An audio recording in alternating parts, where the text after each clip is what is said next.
Okay, so the rationale. So the rationale is the next step within your introduction.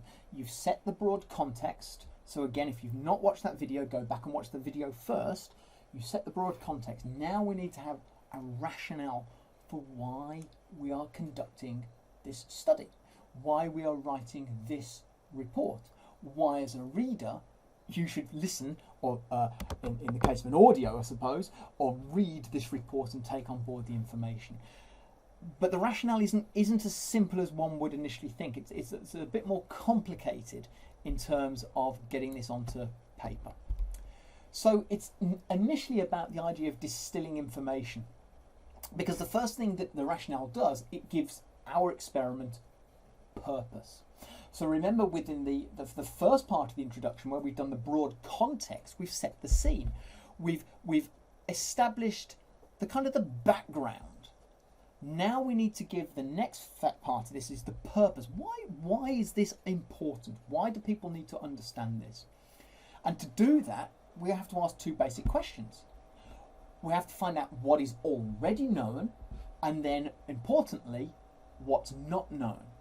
And that then gives you the fundamental part, which is the gap. And that's the gap in knowledge. Now, there doesn't always have to be a gap in knowledge. A gap in knowledge could be, for example, there's only ever been one study done in that area. Well, that implies a lack of knowledge. Okay, so what we don't do is we don't do science for the sake of doing science, and we have to have a genuine justification for doing it, and that is identifying what the gap is. That's knowing what has been done and knowing where the gap exists. So the whole point for doing this is we've come from that broad, remember the funnel structure, you've come from that very broad theme, and now what it's done is it's bringing you into this rationale. So we're setting up the logic for your hypothesis, and importantly, your experimental design, your experimental approach. Your hypothesis cannot sit out on its own. So if you want to know more about writing hypotheses, certainly listen to this about the rationale, but go and watch another short video on writing hypotheses. So it's bringing us from that very broad to the slightly more narrower field.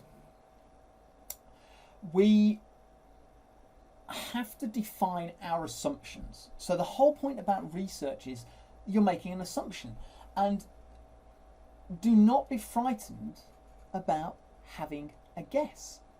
I think we think guessing is non-scientific, and actually it's probably one of the most scientific things you can do.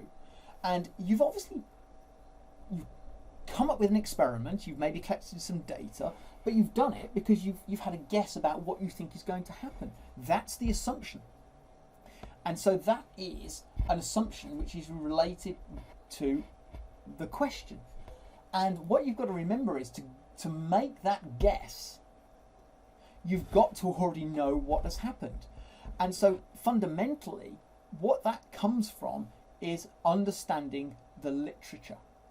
And there is no avoiding this, that if you're going to create an experiment and you're going to report it and you're going to write it, we have to know what's gone on in the literature. That's how we know what has been done and what hasn't been done.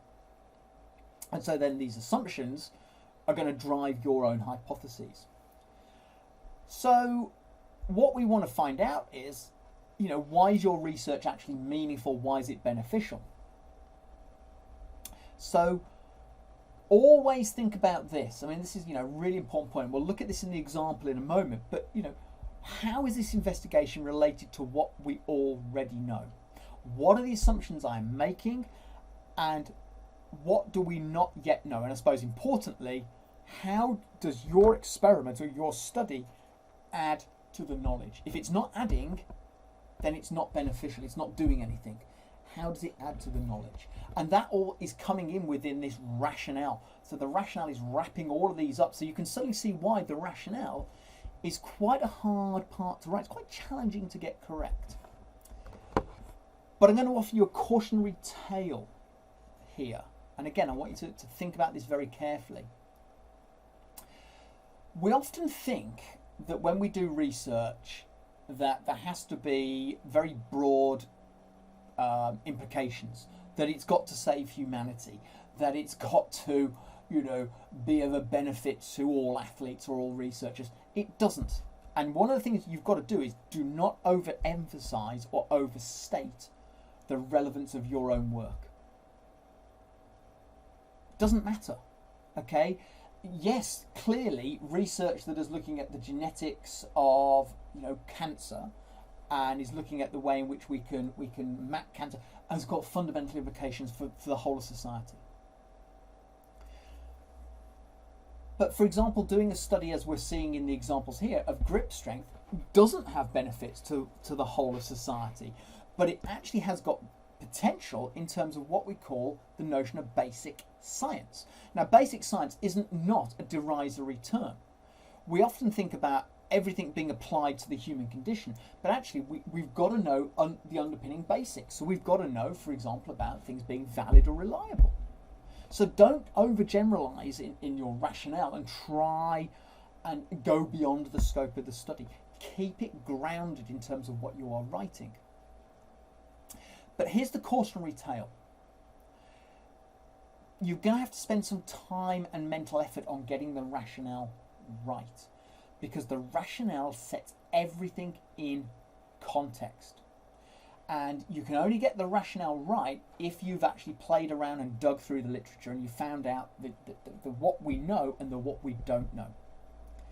And the other thing I would say is this, is don't be frightened that your rationale may start to change. Particularly as you start to reflect upon what you've done and reflected upon your data, but also reflected on the literature. So one of the things I would say about the introduction is you may want to write the introduction possibly at the end. You won't write your hypotheses at the end, but you may want to write the broader strokes, the rationale and so on, at the end. It may help you to do that. Well, let's now have a look at the example to see how what this rationale looks like. So we've previously looked at the broad strokes, and we've got into the notion of, we scroll up a little bit here, so recent works in the general population showed a significant positive correlation between grip strength and one repetition max. And we've kind of given a background, but notice now how the tone changes. However, little is known about how many trials are needed to familiarise participants. So this is fundamental, isn't it? What do we know? What do we not know? And we don't seem to know this. We don't know how many trials are needed in this example.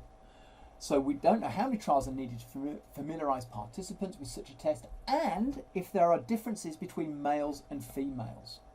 So that's the what we don't know. Furthermore, the validity of the test is questioned. So this is something we do know. So we do know that it has been questioned. So do you see within those contexts, what do we know, what do we not know? In other words, we're trying to find our gap.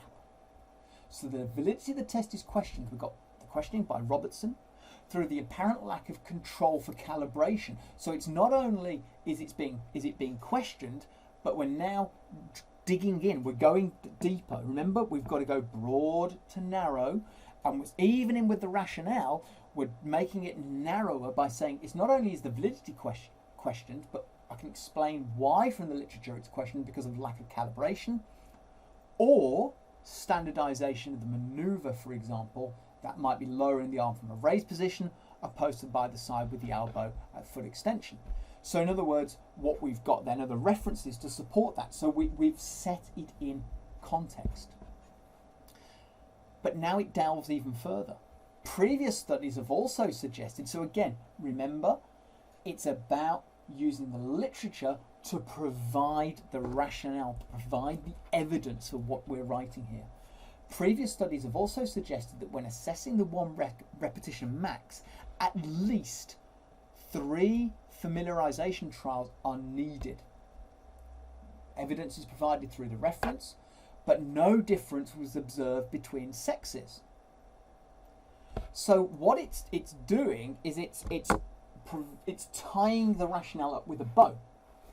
So if you go to the start, how many we get this information about, little is known about number of trials of familiarization, and then at the end, previous studies have suggested that when assessing one repetition max, which is the gold standard potentially of measuring isoinertial strength, at least 3 familiarization trials are needed. So in other words, there is evidence to say that we do need to potentially do familiarization. So that has kind of allowed us to set the context, and you can see then that it moves into the next part, which is the purpose of the study. So that will be an additional video you may want to watch, which is about kind of setting your research question and your hypotheses and so on. But can you see how the rationale is now formed by understanding what we do know, what we don't know, and where is the gap? And fundamentally what we've done is we've justified that by using appropriate literature and moving us from a broader approach, even within the rationale, to this more focused outcome, which then will lead us into the question that we want to ask.